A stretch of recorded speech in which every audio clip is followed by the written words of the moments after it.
Here we are again at Moderate Divide, where we take a moderate, non-emotional look at two sides of an issue. The topic we're enforcing today? Immigration. Here we go. Hello, I'm Dylan, and I'd like to speak on behalf of those who weren't fortunate enough to be born here in America. I did nothing to be randomly born here, yet I get all the rights and privileges of a citizen. These people, they want to follow the rules. They want to come through properly, better their lives, better their family lives. The problem is our system is broken. We need to focus on fixing that, not pushing away these people and discarding them. Well, here we go again. It's Patrick, and it's time to bust out the rule book. Look, I don't have a problem with immigrants. That's racism. I have a problem with illegal immigrants, just like I have a problem with illegal anything. When you come here, fill out the paperwork, do the proper process, get a job, pay your taxes, great. If you start illegally though, we're starting this precedent to say you don't have to follow the rules. That sounds great in theory, but when our system is broken, that's just not reality. These people right now are starving and dying because this fantasy system doesn't exist. Look, I have sympathy for those people, but our country is already filled with unemployed people, homeless people, so if more people are coming into the country, they need to contribute to the economy, not drain it down further. You mentioned being a drain on the economy, which is a very common complaint against immigrants. Could you elaborate on that further, please? Look, you want to be part of America? Great, I get it. America's awesome, but be part of it. Get a job, pay your taxes, and then complain about it because we have the freedom of speech. But immigrants pay the same taxes we do. In fact, usually they gave up everything to come here, so they have nothing to fall back on. These immigrants are probably working even harder than we are. Most immigrants that I know, people waiting for their green cards or here on work visas, they will do anything they can to try to get into the system because it's better than going home. Sure, the ones who are here legally, but those who are here illegally, they don't have the paperwork. They can't get these jobs, man, unless they're stealing someone else's social security number. And that's actually also not true. I mean, even if you don't have a social security number, an undocumented immigrant can file taxes. They just won't get any benefits from it. In 2015, over $20 billion in tax revenue was collected from illegal immigrants. If those numbers are true, that's great, but I'm talking about the people who aren't here for us. They're here to just take advantage of us. They cross the border and pop out a baby so they can get citizenship. So it sounds like it's less about immigrants and more about people trying to, game the system. Do you see a difference between this and someone who gets a green card marriage? They get fake married for a year and then, get citizenship out of it. Look, there are a lot of loopholes for sure, and I'm not condoning it, but there is a difference. The key word is green card. The marriage, they still have to go through a vetting process. They still have to do the paperwork. The mother and child, boom, citizens, no questions asked. That makes sense. Okay, so you still have to get vetted with the green card. I'll retract that. But I'm not sure what kind of vetting you would do on a baby. It doesn't really have a credit history. You can't really do a background check. It's been alive for a few seconds, so it's pretty well vetted. This baby is here and is a citizen. Because only the baby gets citizenship, not the mom. Well, technically, yes, but how do you make that happen? Do we separate them? Do you send the mom home and deport her? Do you keep the baby here? I don't think you're going to be okay with that. No, we can't kick the baby out. It's a citizen.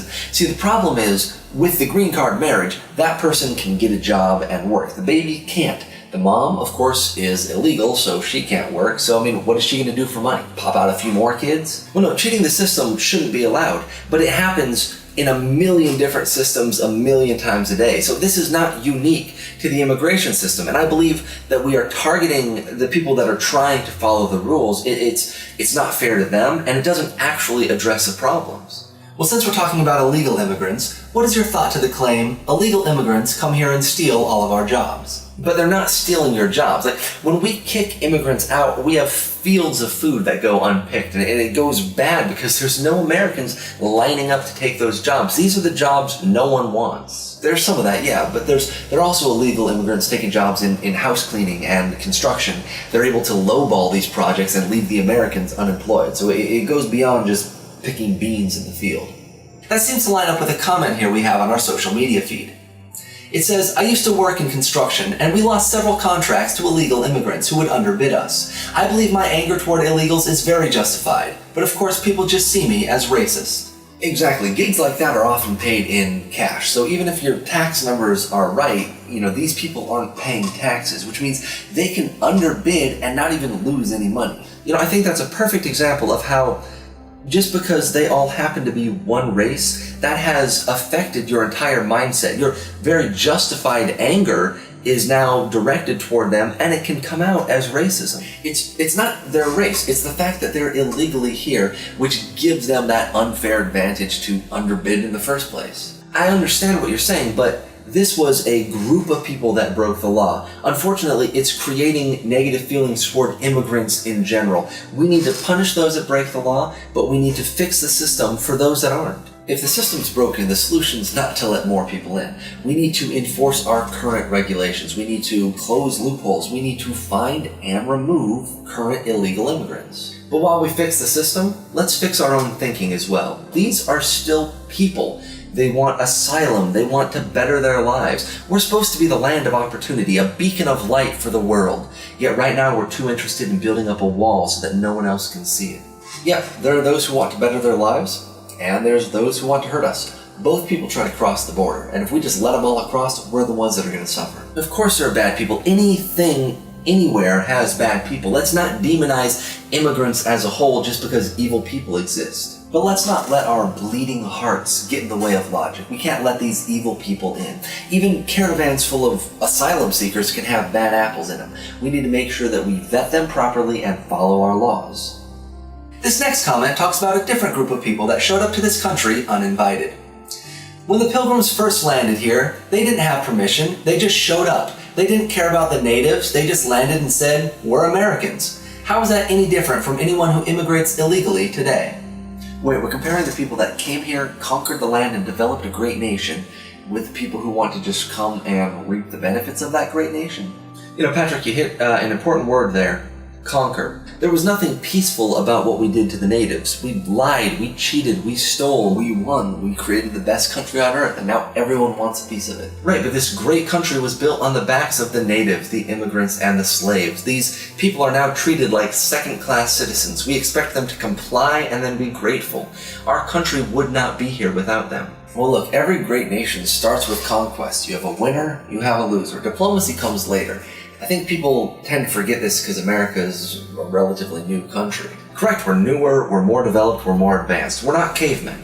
This should be reflected in how we treat other nations in the world. Well, regardless of any past issues, we're here now. We need a system with rules we can enforce. But it needs to actually be a working system, one that allows for immigrants, one that allows for people to get asylum. Our country has always been a melting pot. We need to stop demonizing people simply because they weren't born here. I mean, we definitely have a system. It's there. Maybe it's not perfect, but it works. I mean, people use it every day. There's a process, but it is tedious. It is slow. It is broken. These people wait decades just to hope their paperwork goes through. That's why people find loopholes. They find green card marriages or birthright citizenship. They're trying to cut to the front of the line so they can get through our system.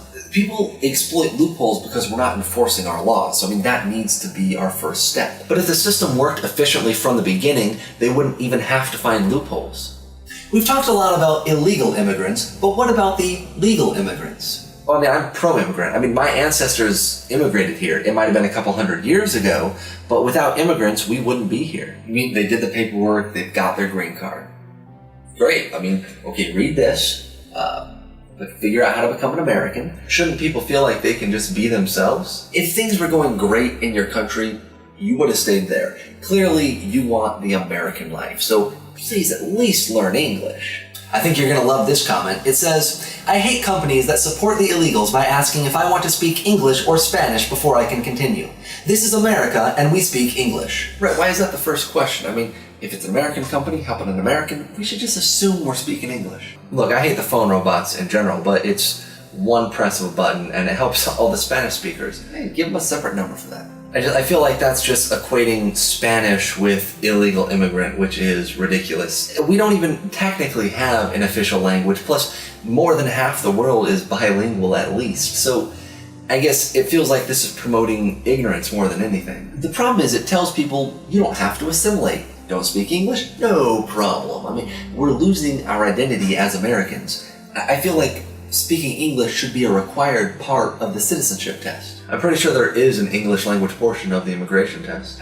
Yeah, but people can get waivers. I mean, it sets a pattern. Like, this is why they create their little Tokyo or Chinatown, because they're trying to keep themselves separate, not part of our culture. I like those. It's the perfect example of America being a melting pot. You can visit a little culture without having to leave your hometown. Yeah, it's cute until they start treating us like outsiders. They came for the American dream. Let's make sure it stays the American dream. You're free to come participate in it, but don't try to change what the American dream is. Well, it looks like it's time for us to migrate to the conclusion for our final thoughts. Our system is seriously broken. This causes people to break the rules and try to find loopholes. I'm not suggesting anarchy. We need rules, but our rules right now are lacking empathy. Look, empathy is great, but you can't pay the bills with it. So while I feel bad for them and I hope they get through the system quickly, if they try to cheat the system, we have to punish them. Well, as we say here, you don't have to agree. You just have to see their point. So Dylan, what's Patrick's point? Patrick's stance is that when it comes to immigration, we need to follow the letter of the law. Even if the system's broken, it's what we've got right now. So until we get something new, we are still going to enforce this system. Patrick, what about Dylan? I think Dylan, he understands the need for laws, he understands why we need to enforce them, but his just overly generous heart wants to offer exceptions and let people slip through the cracks, even though it's going to put a burden on the rest of us in society. He's okay with that. Well, I'm glad you could make it again to Moderate Divide. If you have anything to add, like always, drop it in the comments. Toodaloo!